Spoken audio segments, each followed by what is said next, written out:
Et bonjour à tous, ravi de vous retrouver pour l'émission du lundi 10 juin 2024. On se retrouve avec un BTC quasi à 70 000, mais légèrement en dessous, 69 550 au moment où j'enregistre l'émission. On a un Ether autour de 3 700 $ et on voit que ce top 10 est plus ou moins à l'équilibre avec plus 3% pour Toncoin qui reprend les 7,10 $. On a Tron à plus 3%, moins 1% pour Polygon qui est à la 17e place et qui est toujours flat. On a moins 8 sur la semaine pour cet actif, 3% pour PP, 1% pour Léo Token, 3% pour Aptos. C'est également le cas de Kaspa à la 27e place. On avance un peu plus jusqu'au top 40 où nous attend Monero à plus 4%, 16% en positif sur la semaine, 33% sur le mois. Donc le coin le plus axé vie privée qui continue d'être acheté malgré tout et recherché.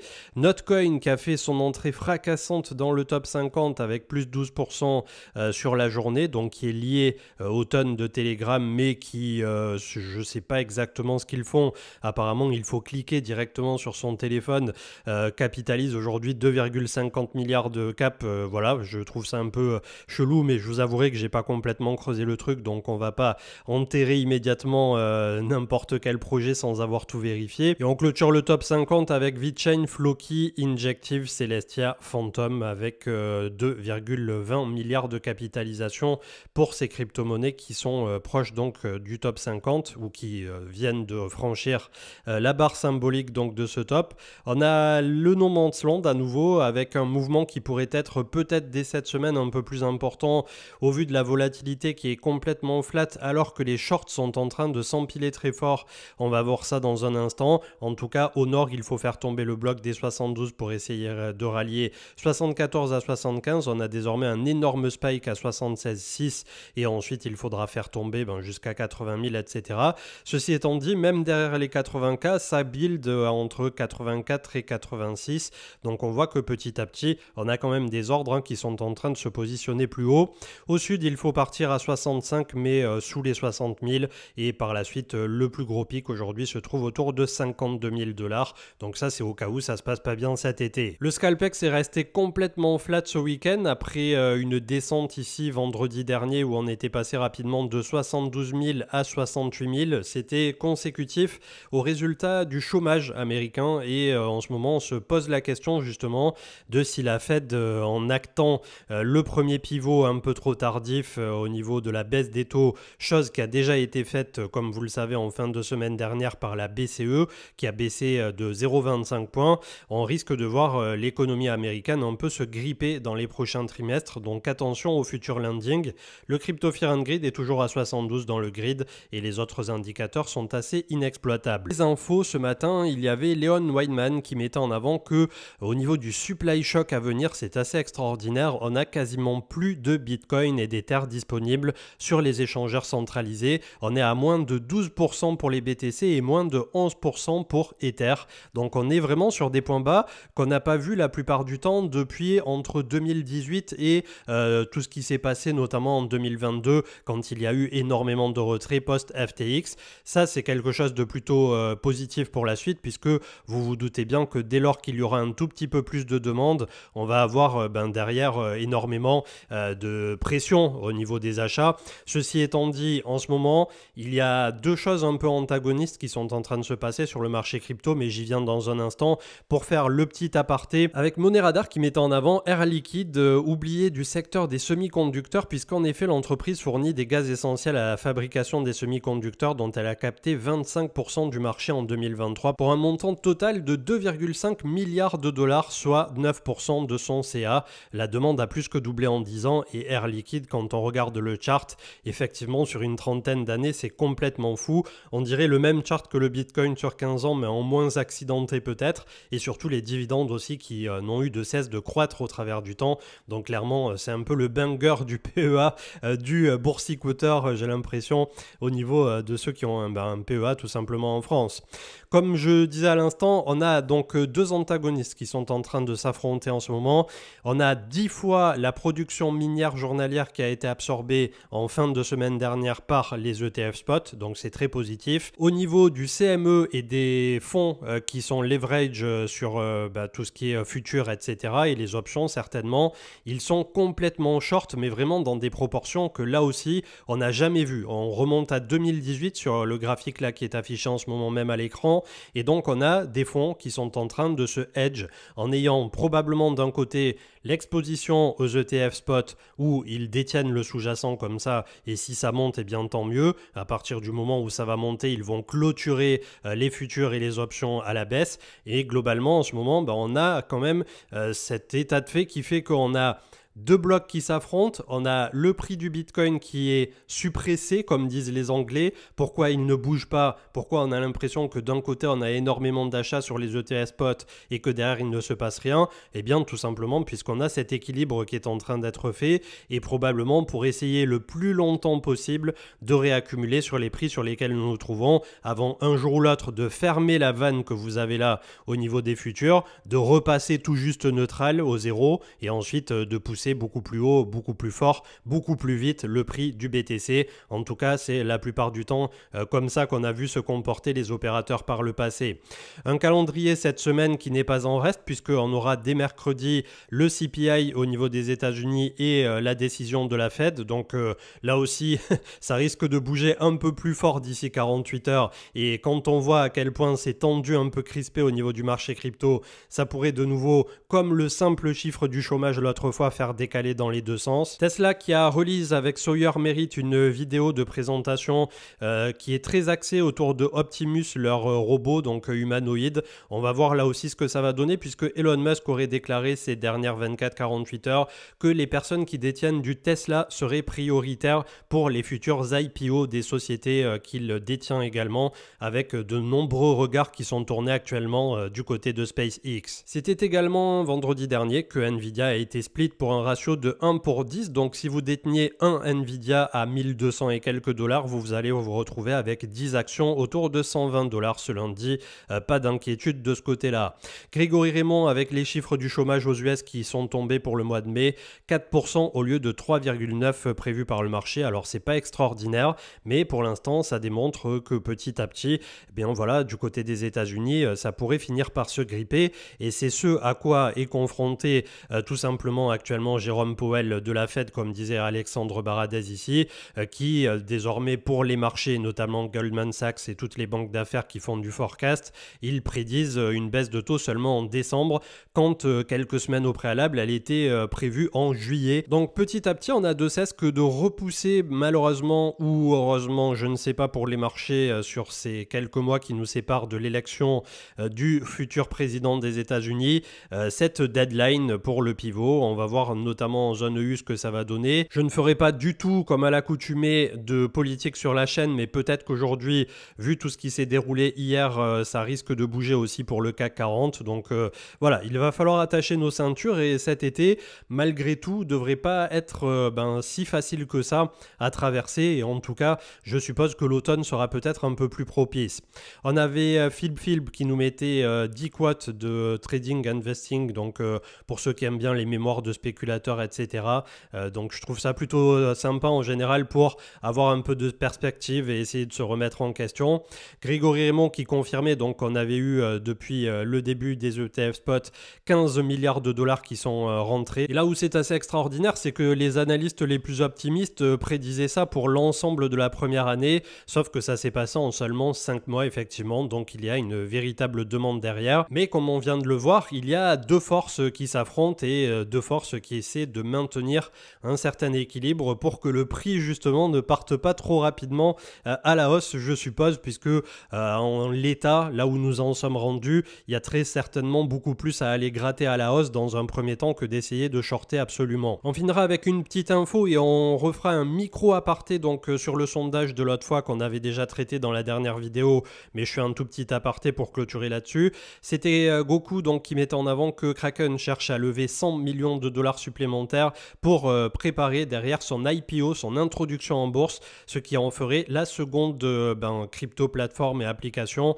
et bourse finalement derrière Coinbase à être introduite en bourse donc du côté des États-Unis. Et le sondage donc a révélé sur 2500 votants que au niveau des participants du marché crypto, en tout cas de ceux qui ont voté ici, vous étiez 4,6% à avoir make it, être devenu rentier ou riche selon la définition du terme terme qui n'était tout simplement de ne plus se soucier de son avenir financier ou d'avoir à travailler. 75% qui pensent que ce cycle sera le bon. Alors ça manquait bien entendu d'une cinquième réponse qu'on ne peut pas mettre sur Twitter malheureusement, où on demandait les personnes qui ont fait un intermédiaire, qui ont gagné suffisamment pour changer quelque chose assez profond dans leur vie ou réaliser leurs rêves, mais pas suffisamment pour complètement s'arrêter de travailler s'ils le souhaitaient. Donc peut-être que dans les 75%, il y aura un petit pourcentage qui viendra se transférer sur ce cycle dans les futurs rentiers. 16% sont toujours en négatif, 4,5% ont tout perdu. Donc ça, c'est très important à avoir en tête puisque, eh bien, on a toujours cet espoir, ce rêve, bien entendu, d'avoir un avenir meilleur et de gagner beaucoup plus d'argent, etc. Et c'est ce pourquoi on investit et on vient sur les marchés, notamment le marché crypto qui est très volatile et qui donc à la hausse peut offrir beaucoup, mais aussi à la baisse reprendre beaucoup. C'est ce risque supplémentaire qui fait la beauté de ce marché et qui fait que vous venez au quotidien certainement écouter les petites déambulations des quotidiennes pour essayer de voir un peu dans quel sens est en train de tourner le vent. Mais toujours est-il, il faut quand même bien prendre en considération qu'à la fin, il y a peu de grands gagnants, peu de grands élus. Et hier, je regardais le stream de Asher le soir vers 20h et il y avait une personne donc qui disait dans les commentaires j'ai fait que x2 alors que le Bitcoin a fait x4 et il était un peu déçu. Et Asher lui a répondu exactement ce qu'on dit à chaque fois dans les émissions, que globalement déjà un x2 c'est assez extraordinaire et que si vous arrivez, quand bien même le Bitcoin a fait x5 ou x6, à avoir un x2, x3, x4, ou si vous êtes allé du côté des altcoins un peu plus pumpy, sur des Tao, BitTensor, sur des Solana ou des trucs comme ça, que vous avez déjà réalisé un x5, un x8, un x10, derrière ça va être assez compliqué finalement d'aller chercher le x15, le x20 et c'est cet espoir auquel s'accrochent finalement les particuliers de toujours plus sans jamais prendre aucun profit, de tout remettre sur la table, de tout remiser un peu comme si c'était un casino sans lendemain qui fait qu'à la fin vous allez beaucoup plus perdre sur la retombée que ce que vous auriez pu conserver à partir du moment où vous preniez des profits en cours de hausse.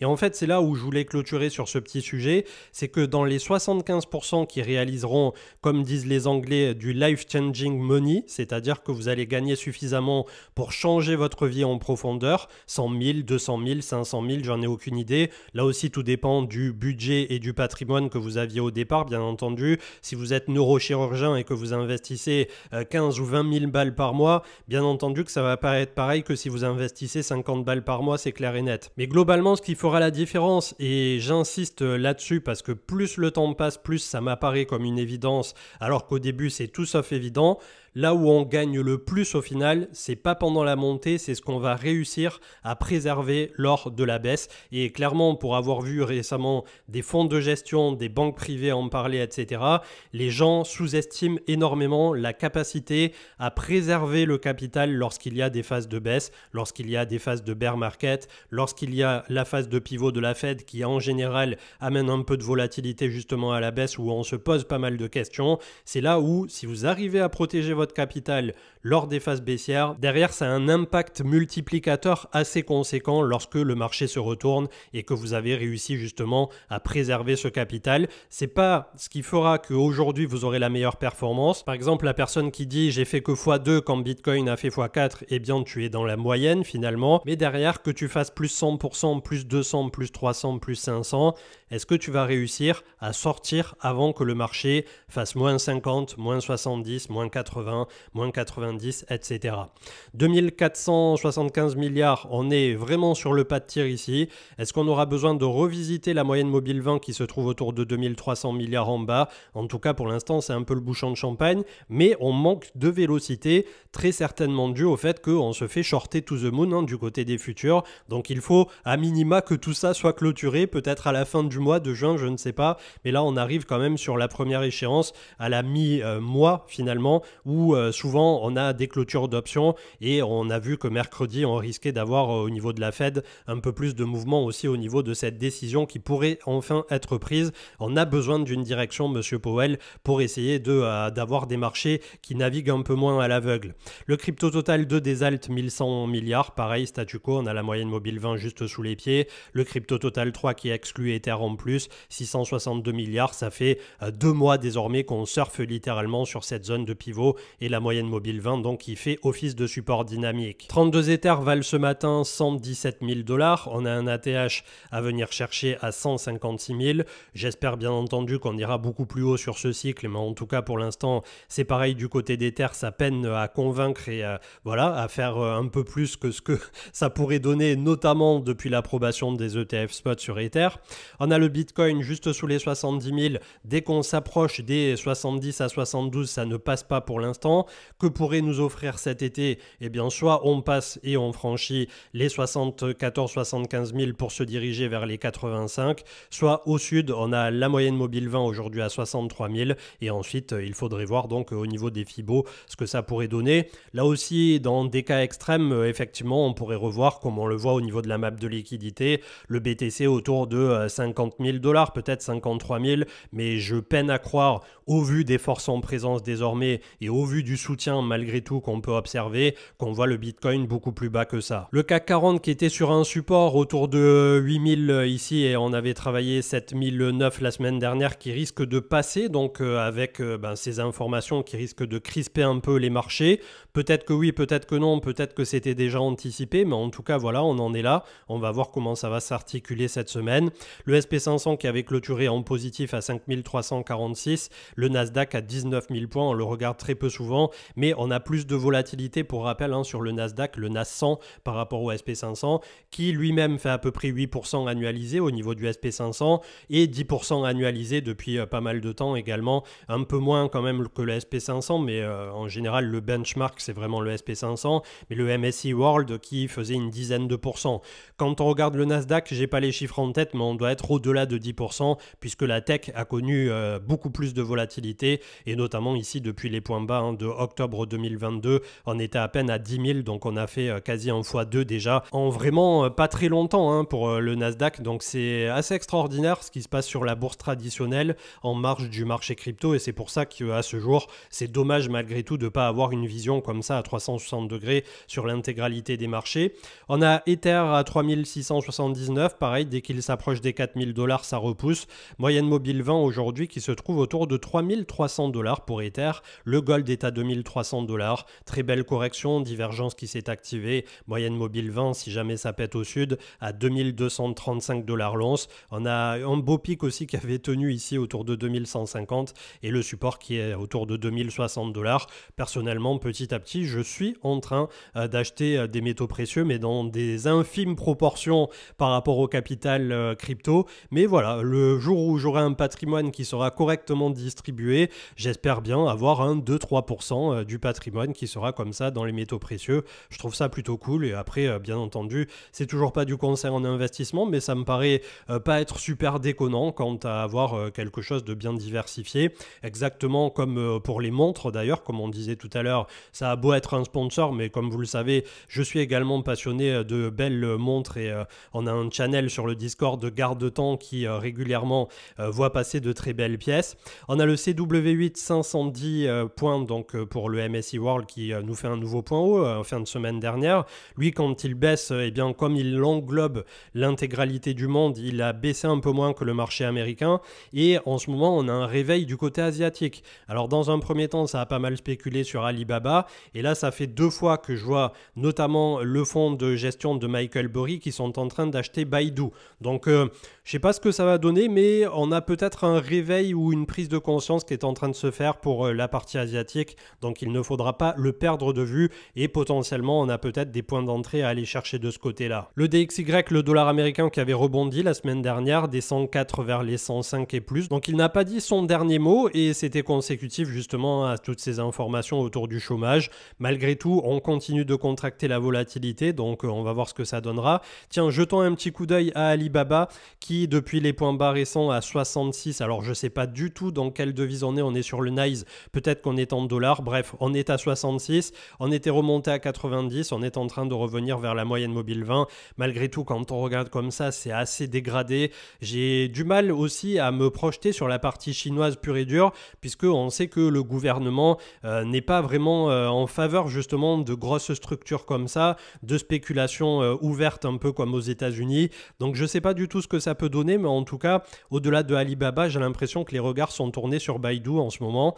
On a la Bitcoin Bitcoin dominance qui est autour de 55,37. Là aussi le statu quo, et comme on en avait discuté dans la dernière émission, lorsqu'on aura une véritable alt season comme on l'a déjà eu 2 fois par le passé, on devrait perdre plusieurs dizaines de pourcents au niveau de la dominance. En tout cas, si ça se reproduit tel que ça s'est toujours passé, puisque pour l'instant, on a malgré tout le BTC qui fait réellement sa loi sur ce cycle en bonne et due forme, comme ça l'a déjà fait justement avant, mais surtout depuis cette approbation en janvier 2024 du premier ETF Bitcoin Spot aux États-Unis. Et on voit qu'au niveau de la demande, ça n'est pas rien. On a vraiment de très gros chiffres qui sont en train de s'empiler et une prise de conscience, voire un FOMO au niveau des personnes qui jusqu'à présent trouvaient ça trop complexe, insécure au niveau de la façon dont on devait garder ces cryptos. Là aujourd'hui finalement le package d'un ETF, vous appuyez sur un bouton, vous rentrez, derrière il y a de la garde certainement qui est facturée, vous ressortez, vous pouvez immédiatement être liquide, etc.